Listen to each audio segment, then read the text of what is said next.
Hello and welcome, I'm Arumba, thank you for joining me. Let's try out the HIP mod for Crusader Kings 2. So HIP it stands for Historical Immersion Project, and it's a combination of 6 different mods, or more, I'm not actually exactly sure. But the main featured ones are somewhat more historic, Project Balance, Arco, Viet, NBRT. There's a whole bunch of mods in here, and it's a very interesting installation process, but I am excited to play this mod. I think it's going to be really cool, and let's just dive right in. So I don't really have anything planned specifically as far as a goal, but one of the things you'll notice right away is that the map has new territories in Africa. It also looks a lot different. A lot of countries have different colors, and this is mostly due to the somewhat more historic mod, which is designed to add more provinces and make it more realistic based on actual history. So a little bit more accuracy with province detail, naming, all that stuff. You also see more mountains, like notice down here in Hispania. You've got more impassable mountains than in vanilla, and stuff like that. So what I think we'll do is, I was thinking about picking a country, say in Germany area-ish. I just don't know who. It doesn't even really matter that much. This is going to be somewhat of a roleplay series. We're going to try to play around with some of the events and traits that are in this mod. There is no real defined goal in the game for me in this campaign, but we'll end it when it feels appropriate to end it. So I'm thinking we pick like a count or maybe a duke. This is a big damn duke, the Duke of Saxony. He has a lot of land. Let's pick a count. Nope, can't play that guy. Count Poppo. Absolutely. He's German, he's a Catholic, and he is a count. Sounds great, let's play him. So, here's a couple of the decisions that we're going to enable. I haven't 100% decided. I'm going to decide right now, right on the fly, whether we're going to do Shattered World mod. And what's cool is that you don't actually have to have it loaded up before the game starts. You can just click the button once you're in the game. So, Viet events. Thank you for using Viet. This event will set up and introduce Viet events. Events include plenty of new flavor events that can pop up during the game, similar to many of the generic events in Vanilla CK2, etc., etc. And then Project Balance is also enabled, so thank you for choosing Project Balance. It's a minimalistic mod with maximum impact. We aim for consistency with vanilla mechanics and fix, improve, or extend them rather than replace them. So it's designed to make it so that it's harder for the player to blob out and just go crazy. So you've got things like more restrictive wars. You can't do as much, so quite as fast as you normally would in vanilla. So we're a single county count in what is now called the Holy Roman Empire. But what we're going to do is we're going to go to the decisions list, and there are a number of decisions in here that are pretty cool. So we can enable Shattered Balance. Every country in the world will become independent. Various customizations options will be received by the event. We can also remove ahistorical empires, so all empires except the HRE, the Byzantine Empire, and the Persian Empire will cease to exist de jure. They can still be formed as titular empires. So what they did is, a long time ago, people complained that there weren't more formable empires, and Paradox's solution was to add de jure empires to the game. But these were completely ahistoric. They did not exist in this time frame. So for you to be able to create the Empire of Mali and then have a de jure claim on a certain amount of land, because that's the de jure territory of Mali, is kind of silly.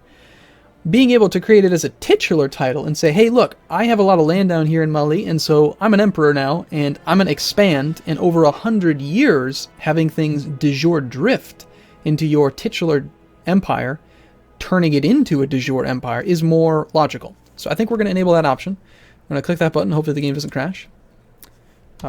It's just like that. Yeah, there we go. Mali's gone, Abyssinia's gone. It still has them on the map, but they do not actually exist de jure anymore. So if we click on, say, this kingdom, you'll notice that there is no empire above it. But if we click on this kingdom, or sorry, this kingdom here, we can see there is an empire tier above it, the Roman Empire. So I like that quite a bit. Again, we can still form the titular titles, but not attack and expand based on it, which is cool. We can also enable gender equality.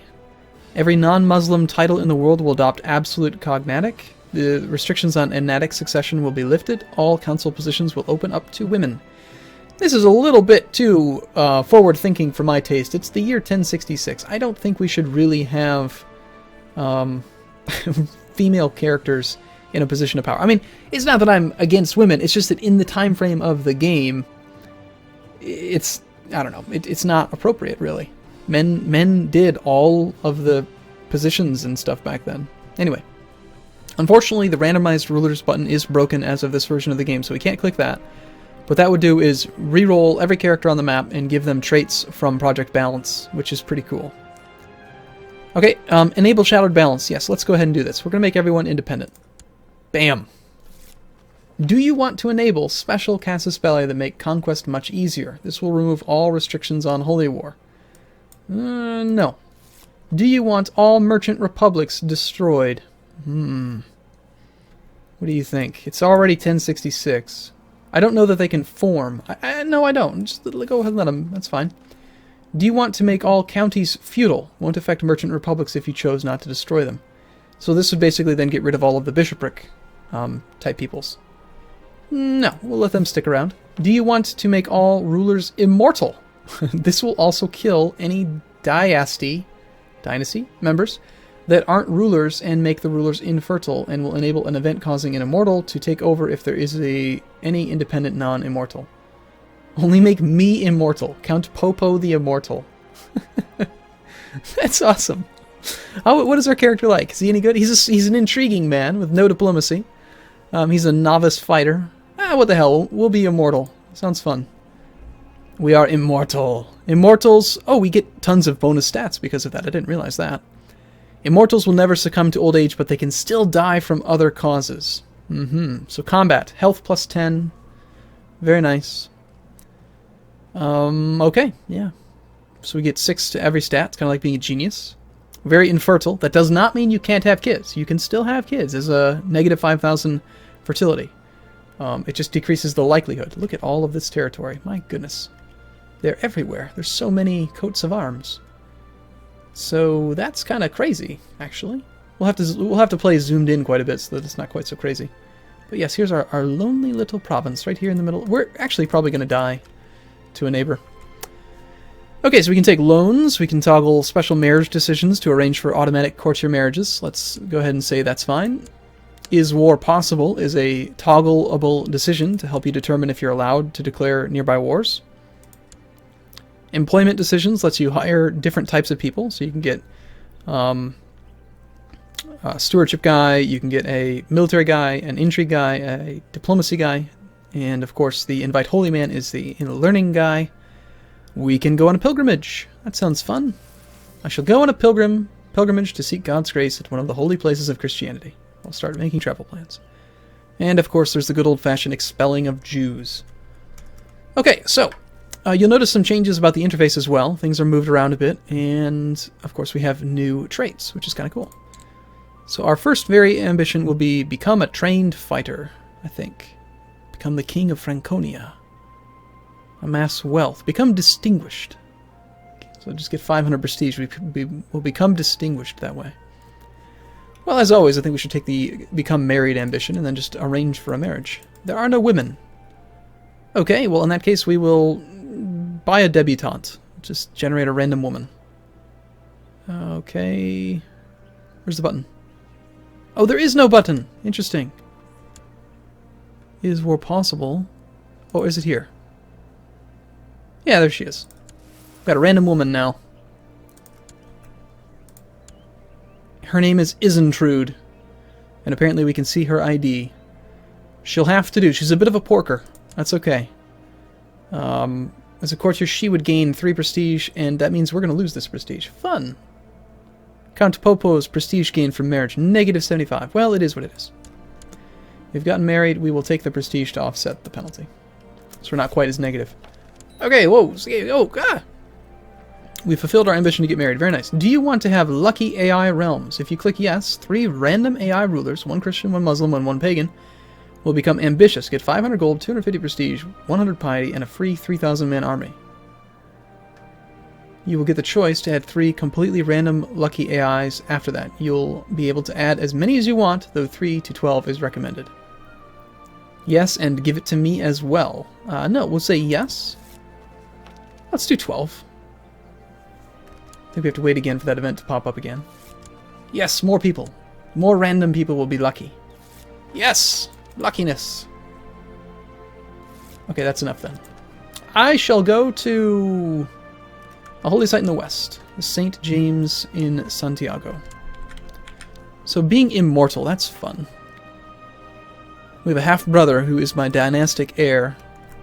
Hopefully he doesn't try to get us murdered. Because again, we can be plotted against, we just can't die of old age.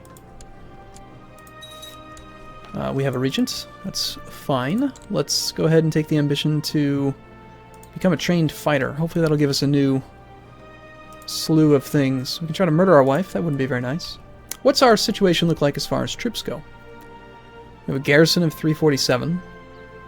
Owner martial skill, minus 30. Oh, that's because of the regency. He's terrible. I'm actually fairly good. You look out across the beautiful valley stretching out before you.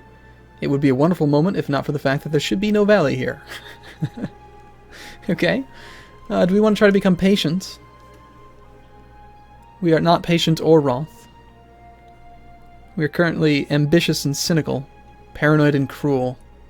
Let's try to become wroth. Yeah. We do even more damage and more pursuit damage as well. And more martial score. Traveling down a long and lonesome road, you come upon a man lying in a ditch. He seems to have been robbed and beaten up quite badly. Bind up his wounds. No, I thought it said bind him. Bind him and beat him to death. We could become kind. That's the 6th virtue. That actually reduces pursuit, apparently. It's a very good of a thing to have in most cases. But we're cynical, so yeah, just leave him for dead. Stupid man. We are now in Santiago, yes, yes. No different than a regular vanilla event. And that is the end of our experience. We've become a pilgrim. The regency has ended. So pilgrim. Tiny little bit of piety. Very nice. We have 17 martial score now, so we should have a fairly sizable... Notice how the actual mechanics aren't any different. You still get 5% bonus direct levy if you have martial. For every point past 10, you get 5% bonus direct levy. Now, we do have a council we should do something with. Hey, look at that. Blue, red, green, purple, yellow. That's kind of cool. Do we have any better guys? No. Let's see. Do we have Casus Belli? We have no Casus Belli. Actually, we do. We have embargo CBs against these republics. But we can't afford to lose 50 prestige, so we can't declare war. Oh crap, there is an army of rebels next door. What are they doing there? Rebels. Interesting. This looks different. Okay, so right now we have a feudal focus. Feudal focus changes the composition of their obligations to you. So right now we have our feudal focus very heavily on levy. Noble, vassal, max levy minus 20. So we can increase their max levy even more. The burghers would be the towns and the clergy. Okay. So you can't jump, you've got to go in one direction either way. I don't know if we actually have vassals, so it doesn't really matter. Yeah, we don't have any vassals, it makes no difference right now. We need to build towns. Now we can take out loans. Toggle loan decisions. At our current size, we are not even allowed to take out the smallest loan. We need to have a yearly income greater than 10 in order to take out a small loan. It says here that 10% interest will be charged each year, and another 10% when you pay it back. So you can't take out short-term loans without paying some fairly sizable interest. Okay, I guess we close that then. We can't really build anything yet. Let's check out the new buildings. Are there new buildings? No, not really. Okay, it's basically the same as vanilla. I imagine that they've been rebalanced. Yeah, looks like every building provides you with retinue. So the more buildings you make, the more retinue you get. With one holding, we have a retinue cap of 329. That's actually quite sizable. And we only get 4 retinue per holding. Most of it comes from buildings. I like that. I like that quite a bit.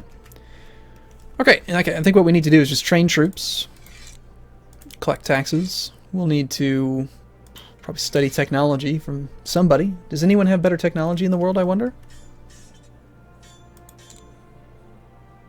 Let's see. It feels to me like Italy's doing pretty good on technology. Oh yeah, there's definitely a focus here on Italy having better technology, even more so than Byzantium. 13, 12, 14. Ooh, we even had some of them up there at 16.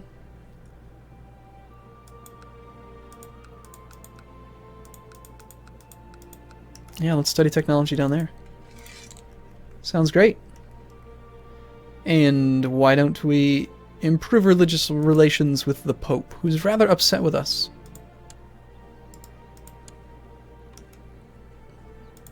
We'll try to make him happy with both of our men. Go please the Pope. Make him happy. And our heir is unmarried. We should marry him as well. How come he has access to women and I didn't? It's not very fair. I had to marry some foolish little debutante.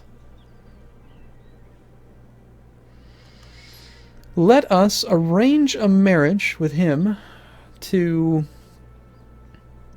yeah, sure, some princess. Sounds good. And we'll go on a hunt. For reasons. See if we can get killed, since we're immortal. I wonder how long we'll actually live. Count Poppo. I love that name. It's fantastic. So these structures are not too expensive. And look at that. When you build things that increase the levy, it actually decreases your taxes. So you cannot ignore castle towns. I like it. Our hunt seems to have not done much. Oh, okay, no. You can click the button and then it doesn't happen until September. Oh, that's nice. And that was the hunt, apparently. Let's go on another. Okay. The day did not bring any game at all. It had been a futile hunting trip with my guests and my face still burned with shame when the gamekeeper told me about deer parks. We can gain the trait Master Hunter because we're ambitious. Or we could gain ambitious. Sure, we'll become a Master Hunter for now. Gain some extra prestige. We need 50 prestige so we can attack people. While chasing an agile deer, my horse stumbled. Well, becoming slothful sounds stupid. And the grand hunt is over. Do it again.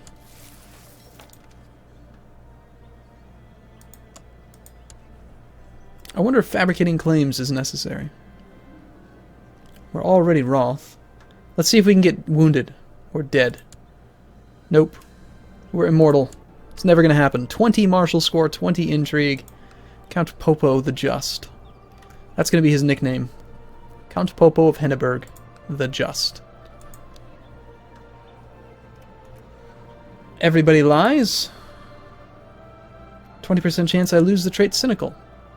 Uh-oh. I can't fall asleep quickly at night. I just can't. There's so many distracting noises. Night guards walking around, animals outside making noises. The things I think inside my head, when will it stop? 85% chance that we are experiencing much stress. Okay. So it's a temporary modifier. Only lasts a month. 6 months. We'll be fine. And it looks like the rebels have occupied our next door neighbor, Count Heinrich. The Holy Roman Emperor. He used to be the Holy Roman Emperor. House Salian. We need to attack him. Okay, well, I'm going to take a break here. Let me know what your thoughts are on this mod, the hip mod. And if you do like the video, then do click the like button. It does help out quite a bit, especially on the first video in a series. So thank you for watching, and I do look forward to seeing you in the next video. We'll see you soon.